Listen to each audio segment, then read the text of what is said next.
Graças a paz, meus irmãos e irmãs. E hoje, né, essa reflexão que eu quero fazer com você, baseado no salmo que eu pedi para vocês lerem aí, o Salmo 22. Este é o salmo de lamento do Messias. Assim ficou conhecido quando Jesus orou esse salmo lá na cruz, justamente no dia da paixão dele. E esse salmo, desde que ele foi orado por Jesus na cruz, mencionado por Jesus na cruz, se identificando ali com esse salmo ele tem sido lido e cantado todas as sextas-feiras da Paixão, quinta-feira já, algumas igrejas, desde o século IV, principalmente na época do Agostinho, no norte da África. Depois foi retomado também nas igrejas protestantes pelas igrejas escocesas da Reforma.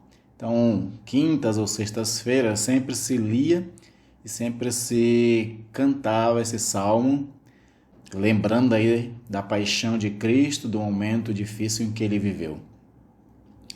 E ele vai trazer um lamento que ele pode ser os nossos lamentos, porque eu tenho essa compreensão de que se esse salmo é de fato do Messias, de Jesus orando na cruz, mas foi cantado e orado séculos antes dele, então ele pode ser cantado e orado por todos o povo de Deus em todas as eras, né? É assim que eu creio.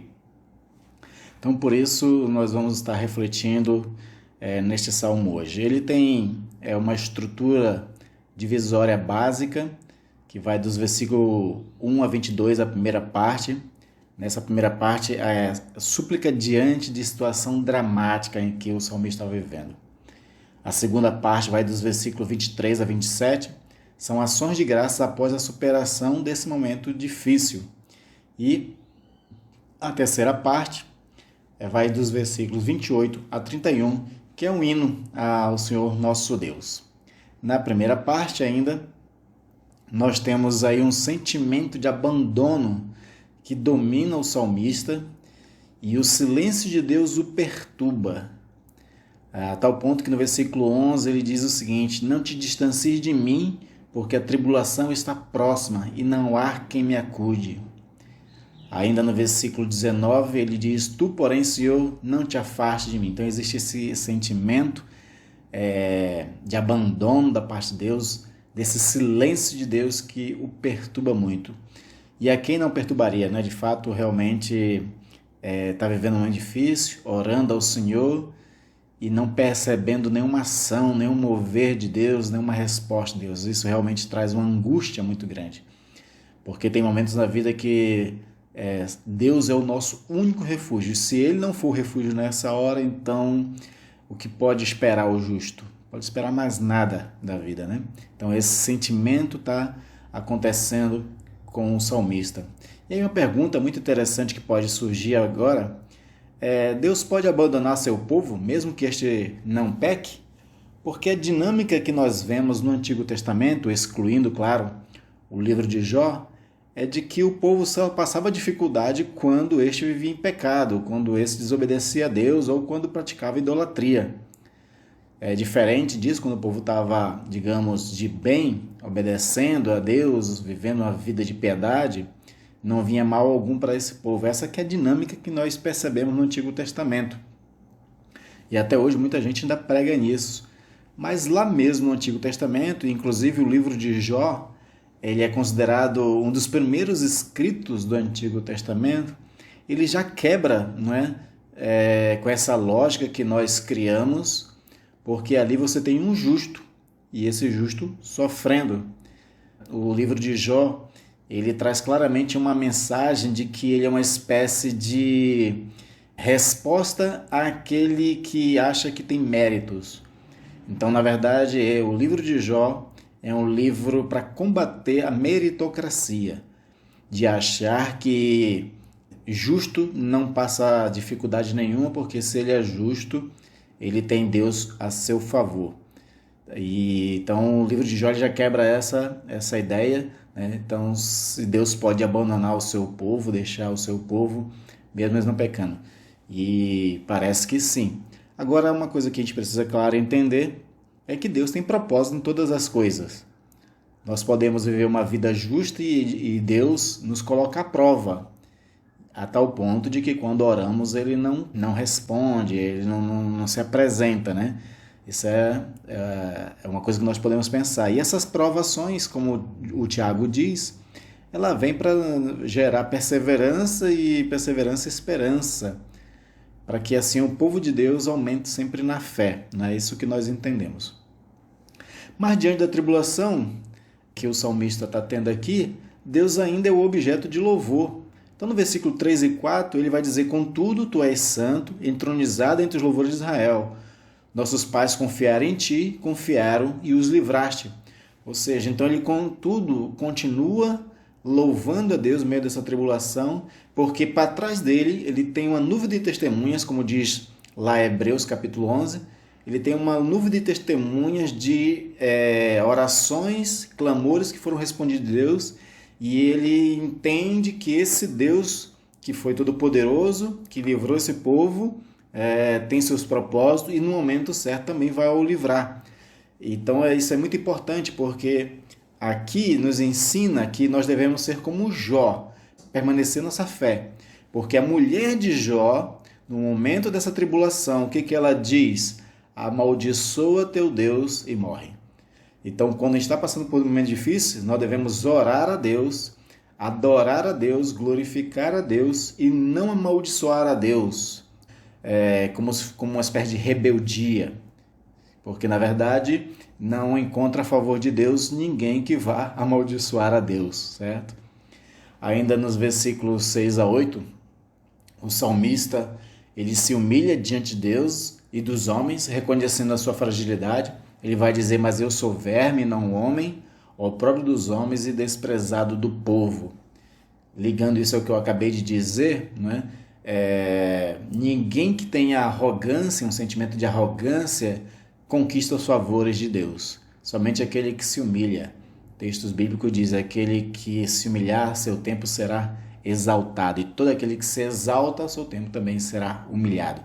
Então, o salmista, ele reconhece a sua fragilidade, ele reconhece que ele é uma pessoa à margem, isso se chama de verme de opróbrio, né? Então ele reconhece isso de forma muito humilde, porque ele sabe que não adianta ser arrogante diante de Deus. Aí dos versículos 12 ao 18, ele traz um lamento do seu estado, ele traz um lamento mostrando a sua alma desesperada, e usa metáforas que envolvem imagens mentais, e isso incita as emoções. Então, por exemplo, ele vai chamar os seus inimigos usando metáforas de touro, leão e cães. Tal era, né, a selvageria com que os inimigos agiam com ele. O coração dele, ele cria a imagem que é como um coração de cera, né? Coração de cera, por ser frágil, vira cacos quebrados, e ele vai dizer isso nesses versículos. A língua dele diz que está como que apegada ao paladar.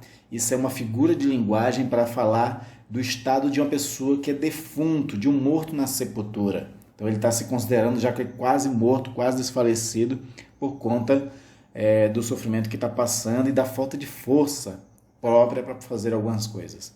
A ponto de ele dizer que as mãos e os pés dele foram traspassados ou presos. A tradução aí às vezes não ajuda, né? Mas a ideia é que as mãos e os pés dele estão presos. Ou seja, ele nada pode fazer por ele mesmo. Ele não tem as mãos livres para se libertar e nem os pés para correr e fugir. E ele também ainda acrescenta uma outra imagem, dizendo que ele foi despido, as roupas dele foram, lançaram sortes. Essa ideia de despido, na antiguidade, ela era símbolo de vergonha. Não sei se quantos dos irmãos conhecem, mas existia até um hino antigo que nós cantávamos, que Jesus na cruz ali, sem roupas, ele era símbolo de vergonha e de dor. Que essa era a imagem que se tinha das pessoas que ficavam nus, era símbolo de vergonha. Isso vem desde Adão. Quando Adão se reconheceu que estava nu diante de Deus, ele sentiu vergonha, né? Aí você vai ter agora a segunda parte do Salmo, que são as ações de graça após a superação do homem difícil. E ele vai dizer: vós que temeis o Senhor, louvai-o, glorificai-o. Vós todos descendentes de Jacó, reverenciai vós, todos a posteridade de Israel. Pois não desprezou nem abominou abominou a dor do aflito, nem ocultou dele o rosto, mas o ouviu quando lhe gritou por socorro. Então agora, isso está no versículos 23 e 24.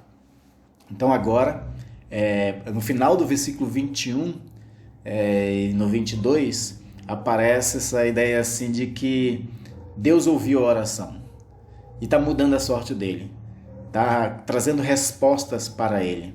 E agora então ele pede para que todos façam um hino de ação de graças ao Deus. E ele começa esse hino de ação de graças a partir do versículo 28 até o 31, que nós chamamos de hino régio, reconhecendo que Deus reina. E essa imagem de que reconhecer que Deus reina é muito importante, porque na experiência israelita se compreendia que enquanto Deus estivesse reinando, tudo estaria seguro e sob controle. Funcionava mais ou menos assim. Eles atribuíam o sucesso e os fracassos deles sempre a Deus, né? Então, por exemplo, existiam as batalhas dos deuses. Nós temos que lembrar que Israel, ele por maior parte da sua história, ele foi monolátrico, mas ele foi politeísta, ou seja, ele acreditava em outros deuses, mas adorava um único Deus. Mas em alguns momentos eles acabaram também não sendo monolátricos, eles acabaram sendo polilátricos também, ou seja, eles começaram a adorar outros deuses como a Baal e outros deuses que existiam. Mas nessa compreensão que eles tinham dos deuses, então era o seguinte: se eles estivessem passando fome, se eles estivessem perdendo guerra, é porque o Deus dele estava perdendo para o Deus das nações inimigas e tinha saído do trono, digamos assim. O fato de Deus estar no trono e reinando era sinal de que então para eles tudo estava seguro, sinal de que para eles estavam agora, tudo estava sob o controle de Deus e eles estavam protegidos por esse Deus. Mais tarde essa compreensão vai mudar completamente, porque aí de fato Israel, a partir do exílio, Israel deixa de acreditar completamente nos outros deuses. Eles reconhecem que os outros deuses não são nada, são invenções humanas, só existe um único Deus. E aí eles vão entender que quando eles foram presos, quando eles perderam as batalhas e foram levados cativos, é porque era o próprio Deus, o único Deus que existe, tinha se virado contra eles mesmos por conta do pecado deles, né? Mas aqui no Salmo ainda tem essa compreensão de que se Deus reina, então está tudo sob controle. E aí, para nós encerrarmos, eu queria trazer as 3 imagens de Deus que existem nesse Salmo. Existe a imagem de mãe, nos versículos 10 ele diz assim: a ti me entreguei desde o meu nascimento. Desde o ventre da minha mãe, tu és o meu Deus. Então ele tem essa imagem de que ele foi entregue a Deus desde o nascimento, assim como Jeremias. Inclusive, alguns dizem que esse salmo possivelmente também poderia ser um salmo de Jeremias, porque tem muitas expressões nesse salmo que tem também no livro de Jeremias. E Jeremias foi uma dessas pessoas que quando nasceu foi entregue aos cuidados de Deus. Você tem também Samuel, lembra do pequeno Samuel, que virou sacerdote, profeta em Israel, antes do reinado de Saul, antes do reinado de Davi. E aqui o salmista ele também reconhece Deus como uma mãe que cuida. A gente sabe do cuidado que toda mãe tem. Também existe a imagem de Deus como um guerreiro que livra a alma da espada. É esse que vai à frente das batalhas. Tantos outros textos chama Deus de o Senhor dos Exércitos, nessa figura de guerreiro que luta as batalhas por Israel. E o último imagem que tem no Salmo a respeito de Deus é o que nós acabamos de falar, que é a imagem de Deus como rei. O versículo 28 diz: pois do Senhor é o reino, é Ele quem governa as nações. Então esse é o reconhecimento de Deus. E aí, Jesus ora esse salmo na cruz e Deus lhe responde com a ressurreição. Para nós, o que nós temos que hoje entender é que agora quando nós clamamos baseado num salmo desse, agora nós temos como resposta não a ressurreição que foi dada a Jesus, nós temos como resposta o próprio Jesus para as nossas vidas. Jesus é o dom de Deus para nós, o presente de Deus para nós. Jesus é aquele que vem com a graça e a verdade da parte de Deus para nós. Essa graça que a gente ainda precisa compreender mais, porque essa graça ela nos basta. Quando Paulo passou um momento muito difícil, que ele chama de espinho na carne, ele vai dizer que clamou a Deus 3 vezes. 3 vezes Satanás enviou alguém para esbofeteá-lo, são expressões de linguagem que está usando para falar do sofrimento que estava vivendo. E a resposta de Deus para ele foi: a minha graça te basta. As nossas orações, os nossos clamores, quando chegam a Deus, ele manda como resposta para nós a pessoa de Jesus. Jesus é tudo em todos, nós temos ele. E ele é o que nós devemos agora estar comemorando. E a morte e a ressurreição na cruz foi a solução de Deus, o remédio de Deus para nos libertar, nos livrar do maior mal de todos, que era o pecado. Mas esse mesmo Jesus que foi enviado por Deus para nós, e também ressuscita ao terceiro dia, e ele ressuscitado, ele é agora o nosso rei. E se ele reina, tudo está seguro, tudo está sob controle. Todas as coisas cooperam para o bem daqueles que amamos a Deus. Então oremos nessa confiança de que Senhor Jesus, ele com graça, com verdade e com o seu poder nos guarda e nos protege. Deus abençoe e estejam em oração e em fé ao nosso Deus. Amém.